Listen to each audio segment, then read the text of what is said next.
ఎన్ని ఖాతాలు చెప్పినవి ఇసంటి నువ్వు పిట్ట ఖాతాలు లొట్ట ఖాతాలు. ఇక పిట్ట ఖాతాలు లొట్ట ఖాతాలు టైం అయిపోయింది.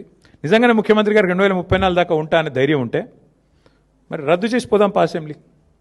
చలో రద్దు చేయి, ఎన్నికలకు పోదాం, ప్రజలు తీర్పిస్తారు. నీకు నిజంగా అంత కాన్ఫిడెన్స్ ఉంటే ప్రజల్లో అద్భుతమైన పరిపాలన ఉందని రద్దు చేయి, పోదాం. మేము రాజీనామా చేస్తాం, మీరు కూడా రాజీనామా చేయండి. బీజేపీ వాళ్ళు చేసినా చెప్పినా ఆటోమేటిక్గా డిజాల్వ్ అయిపోతుంది.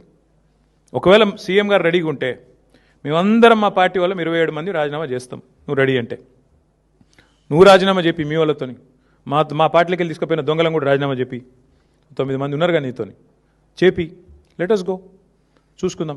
పోనీ అది కూడా అంత ధైర్యం ఎట్లాగో రేవంత్ రెడ్డికి లేదు నాకు తెలుసు. నేనేడన్నా అది తప్పించుకుంటాడు.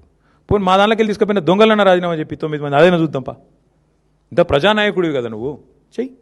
వెల్కమ్. గారి మీద మాట్లాడడం, 34 వరకు ముఖ్యమంత్రి మాట్లాడడం, రెండోది అసెంబ్లీ రద్దు చేసినాడు. ఫస్ట్ మాజీ మంత్రి BRS working president KTR first నోరు దగ్గర పెట్టుకొని మాట్లాడడం నేర్చుకోమని. ఫస్ట్ సహనానికి గురి అవ్వకుండా మాట్లాడుతాను. ఎన్నడూ కూడా తల కిందడు కాలు తప్ప చేసినా మీరు ప్రభుత్వంలో రారు. తెలంగాణ ప్రజలు మేము నమ్ముతలేరండి. మీరు మాట్లాడే మాట కానీ మీరు మీ అహంభావంతో మాట్లాడే భావన ఏదైతే ఆలోచన పరంగా ఉన్నటువంటి ఏదైతే తెలంగాణ ప్రజలు ఎవరు కూడా మిమ్మల్ని విశ్వసిస్తలేరు.